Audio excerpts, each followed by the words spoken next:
Hello, hello, beautiful people, beautiful souls, and beautiful patrons. Welcome to this video. So, for those who don't know me, I'm Lucy. I'm ordinary human and I'm making backpacking videos, but mostly I'm artist and I'm painting behind me. Is my latest painting from French Alps.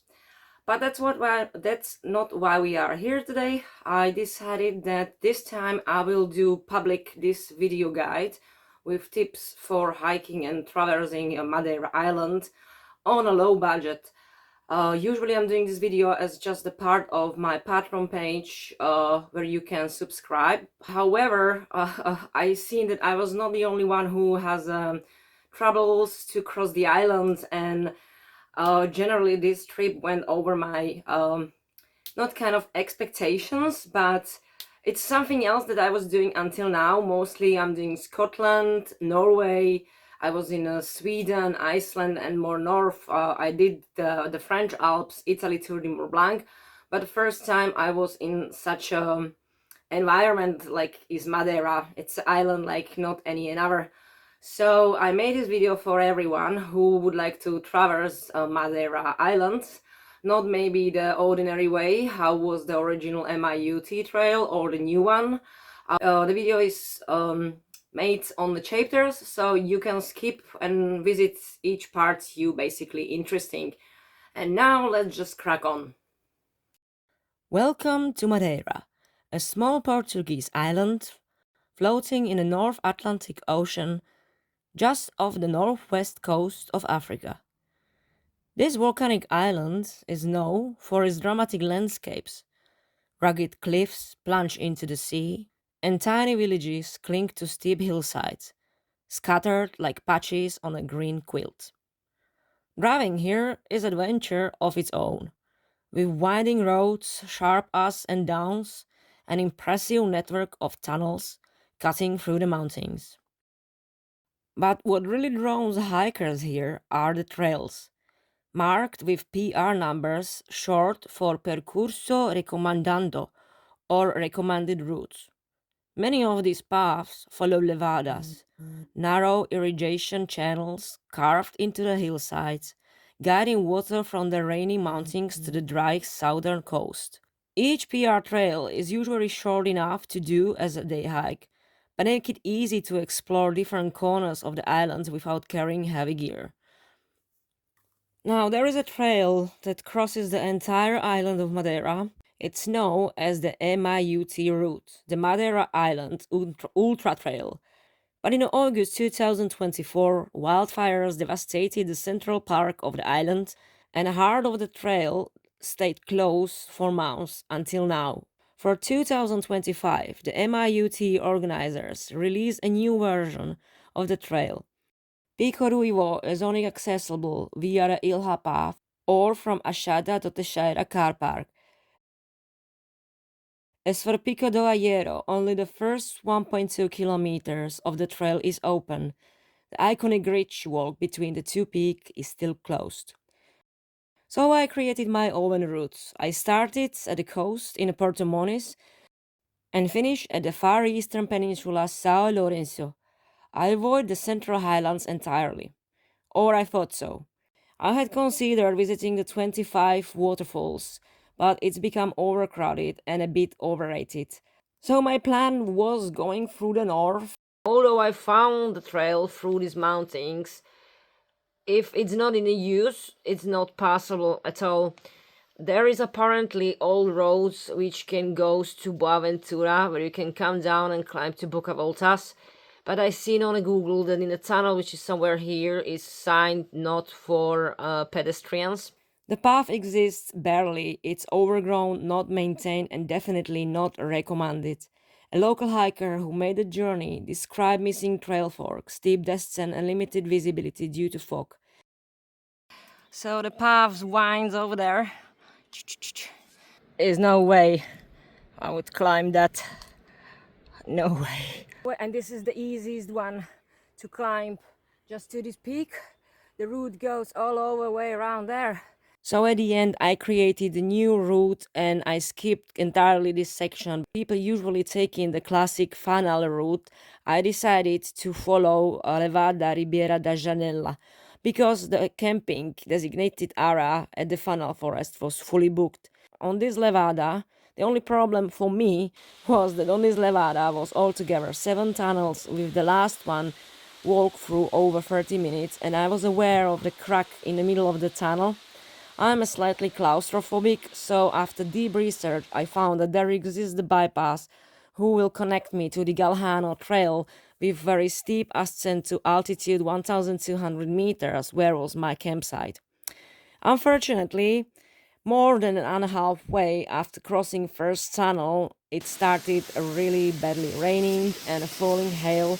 However, the tunnels could become flooded when you pour down because Levada's collecting obviously the water. I didn't want to risk it and I turned back. There was also a landslide on the bypass, what I found out from the lady who is living nearby. So I did my best decision to turn back to starting point and took a bolt through the plateau to my campsite. My plan was then for the next day through some side paths that I found here and there I will have to hike the roads to come to Rabakau and do the 25 waterfalls with spare time basically climbing through this little pico, and there was another campsite that I booked. Now in this section there is altogether 4 campsites. There is 1, 2, 3 and 4. The next one is San Lorenzo. Sadly, there was really bad weather, so I had to hike the road in really bad conditions. And at the end, I completely skipped this part, how busy I see that was on the car park over here. So I stayed at Alecrim. I booked the Bica di Cana, and the plan was, or this one, I was planning to book, to go and follow basically the plateau and have a view on this side and take a PR17 to Encumera and then follow down. However, the weather was really bad. I thought I will take this route, that's PR27, to avoid hiking on the road, but it's permanently closed. So I walked to the restaurant and I basically booked the taxi, which has to go all the way around. He couldn't just go like this. So I stayed at the Encumera hotel and I took PR21 and I followed basically Levada until I come down to São Vicente. The problem with the middle section is that basically here we have Pico Ruivo, there we have a Pico Aero, and there we have an Encumera, and you can basically walk the ridge or come to the Pico Ruivo and there walk between these two. That's what people usually do, but or the other option is going through this route basically to avoid the ridge walk over here and just walk under around the Pico Grande, come down to Nunes Valley and rejoin the Encumera, the Verada Encumera. But the fire was over here, so this section and this section is basically closed. It's open only 3.5 kilometers from here to this point, and is open the part to Pico Ruivo, and here 1.2 kilometers.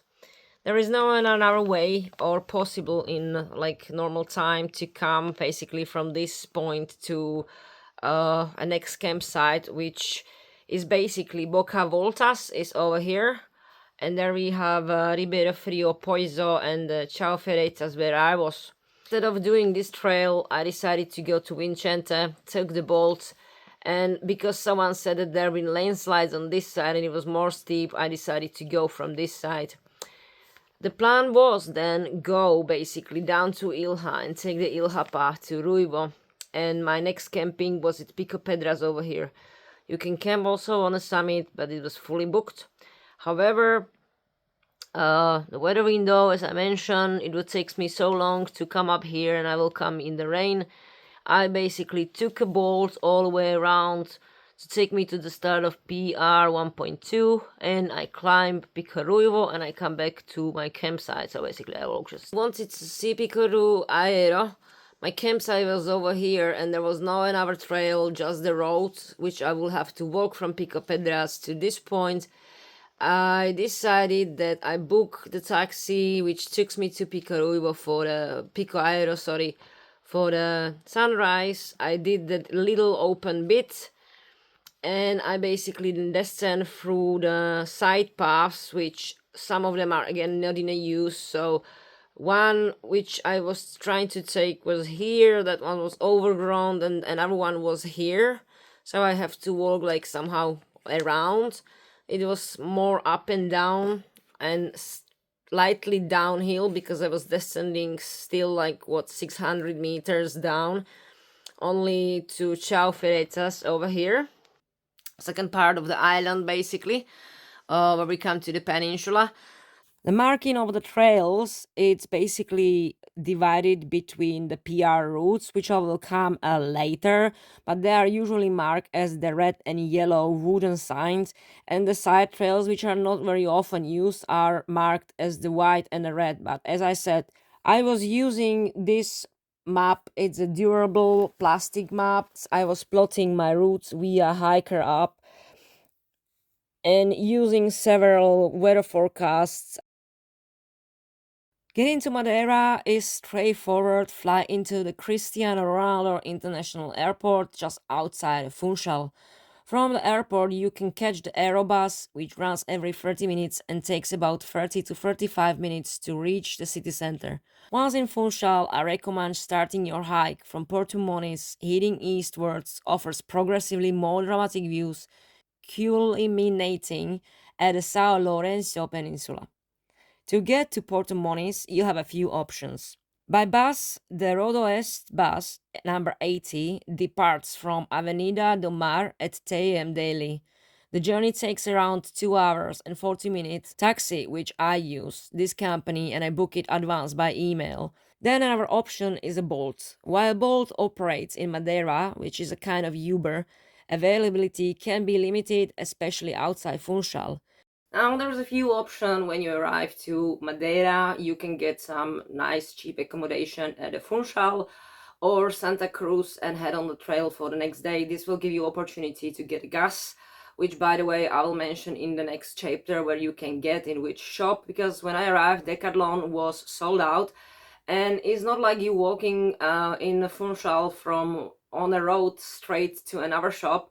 A whole town, a whole city is scattered basically on the hill, and it's quite distance to walk from one part to another one.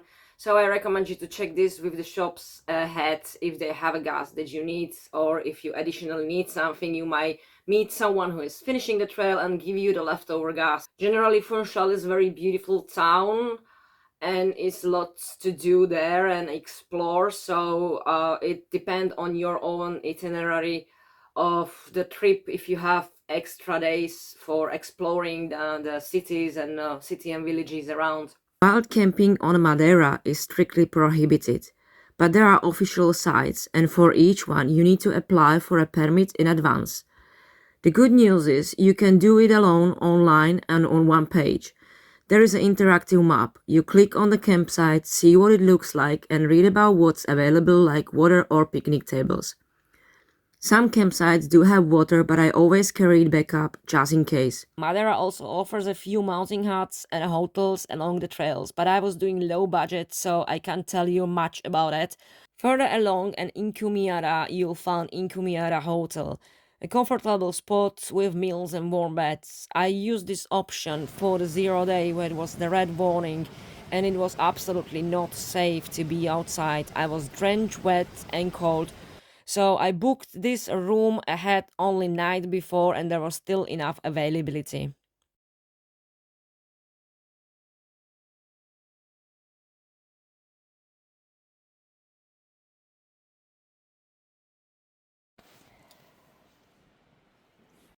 So this is the camping area. You can't camp anywhere here. And these things is so cold.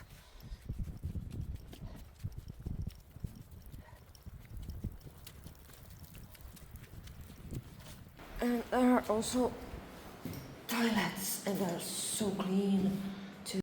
This is so good about here. It's a really nice place though, but it's just so miserable weather. I know. I'm not complaining. I'm not complaining at all. Just saying that I travel first time on the south. Europe on the middle of Atlantic Ocean, well, not in the middle, on the edge, and it's freezing cold here.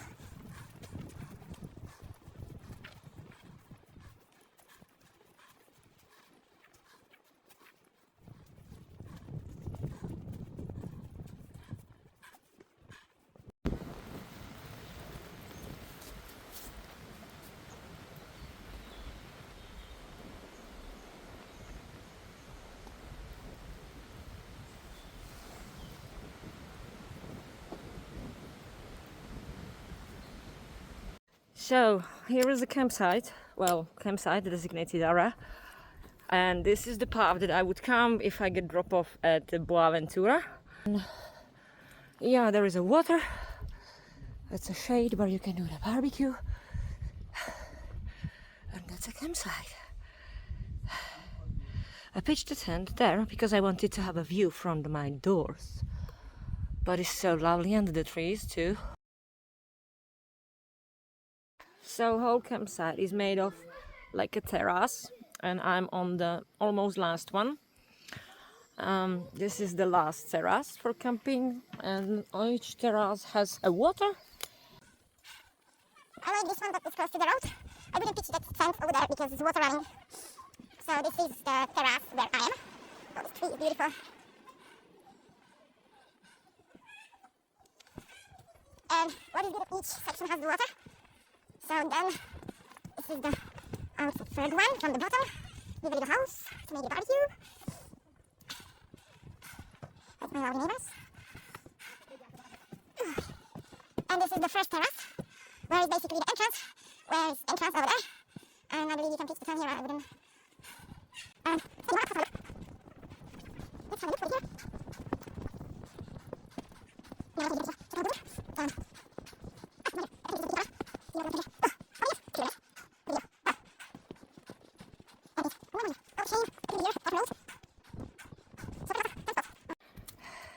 Ciao de Feiteiras. I believe is the land of the witch, something like that.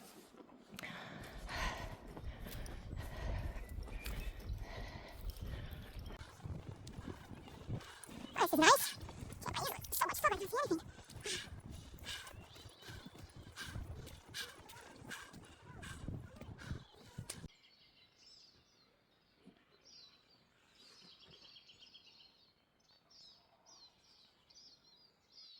So there is a shed, there are steps down to the boat, 2 picnic tables, I pitched here. And this is the official campsite.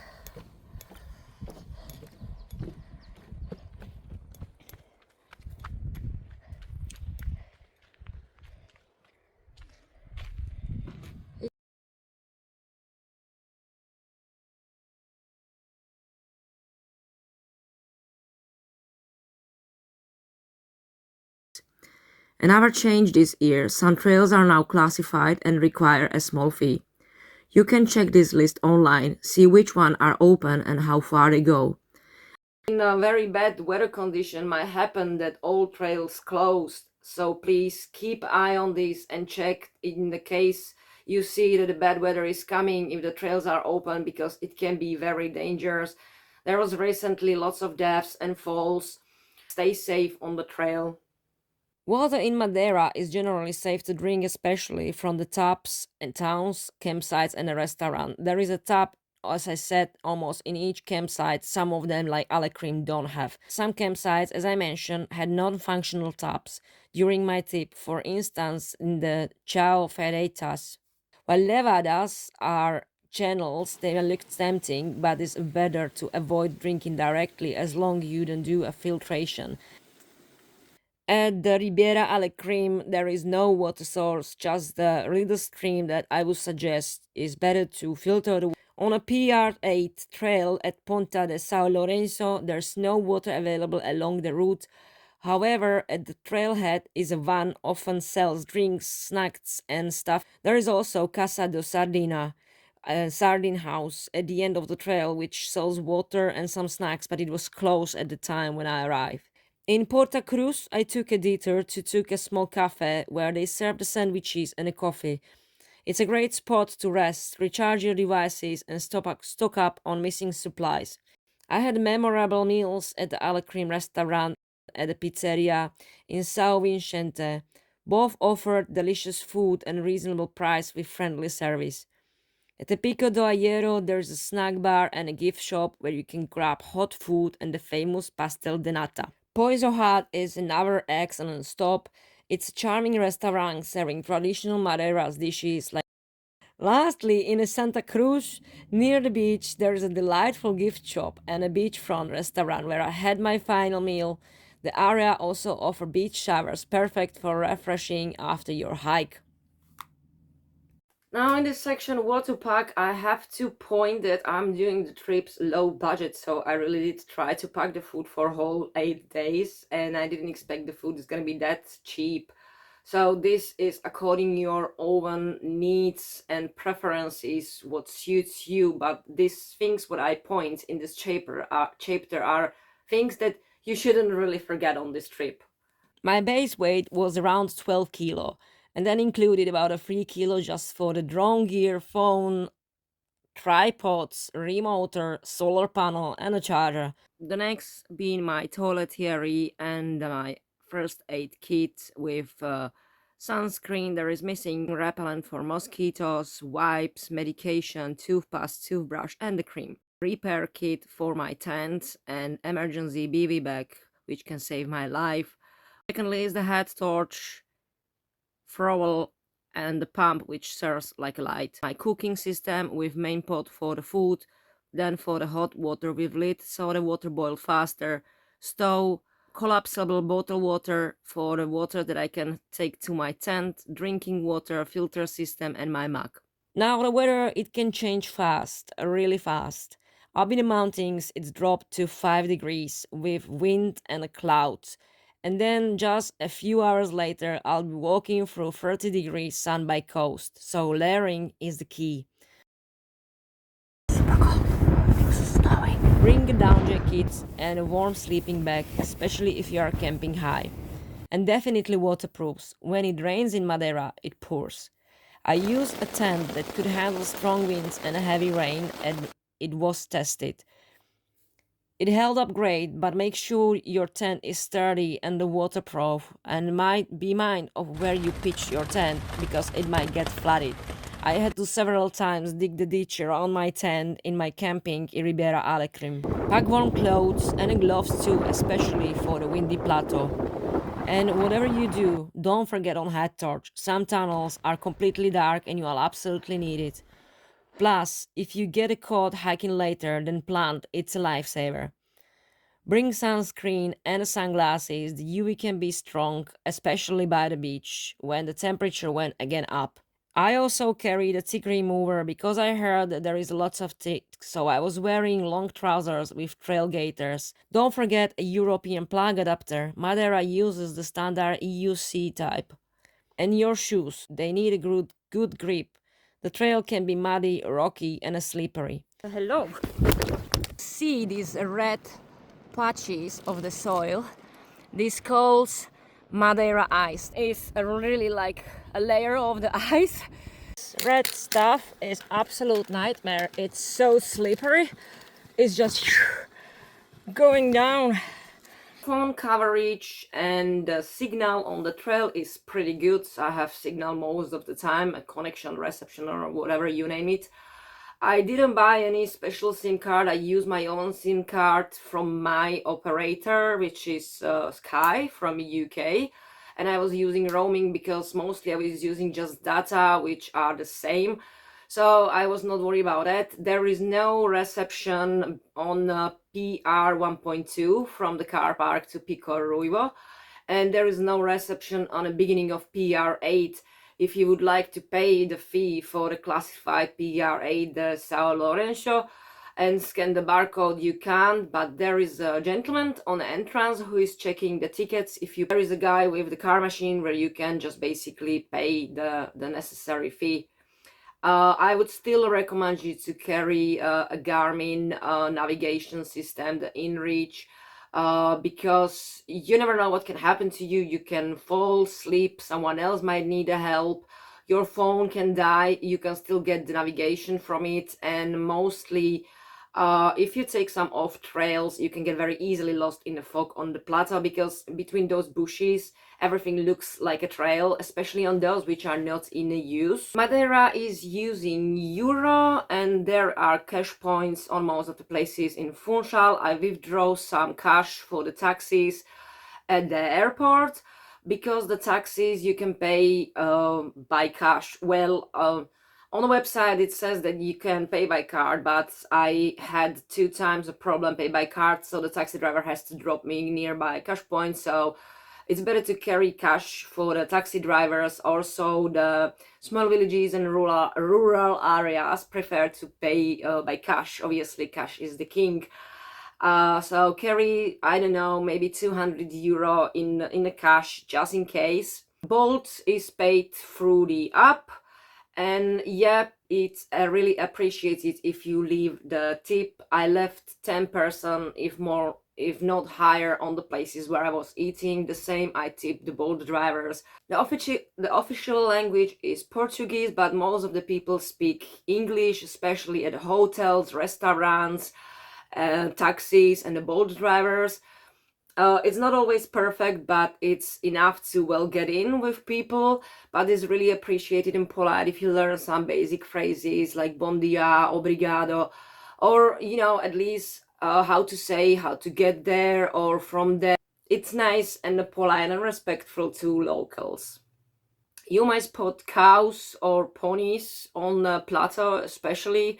I did took one off-road trail and I encountered a bull, which was not the most pleasant experience because I was far there by myself. Nobody took that trail probably very long time, and I was trying to avoid the road, hiking in the fog, and the bull was just staring on me. Luckily there was enough space to avoid him, so if you encounter cows, just give them space. There is a plenty of little birds and insects like spiders and tiny ants around the sardine house in the soil, so just mind your bags with the food. Always keep them sealed and don't leave the rubbish outside to attract more insects. Other than that, is not any dangerous wildlife in Madeira that you should be worried about. On a quieter trails, especially in the forest, early morning is nice and polite. If you say people hello, good morning, bom dia, or ciao, or whatever.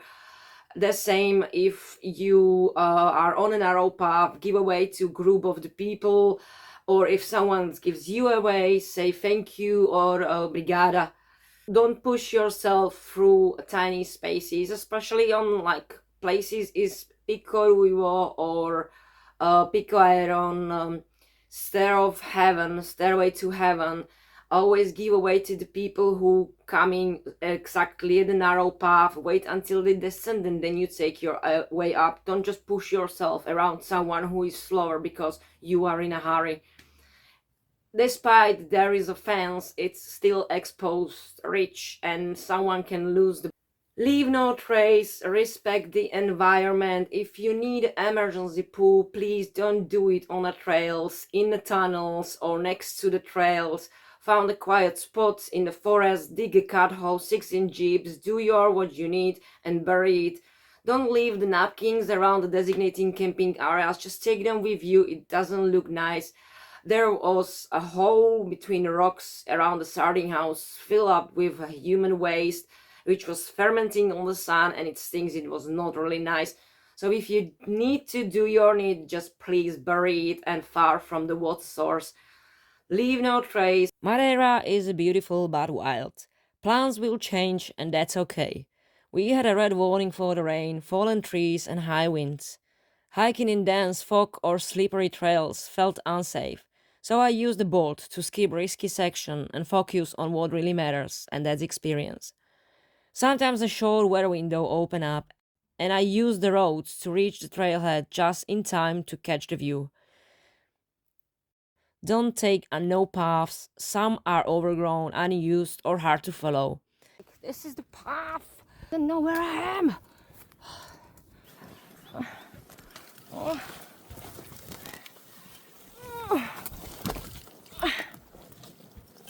I can't fit!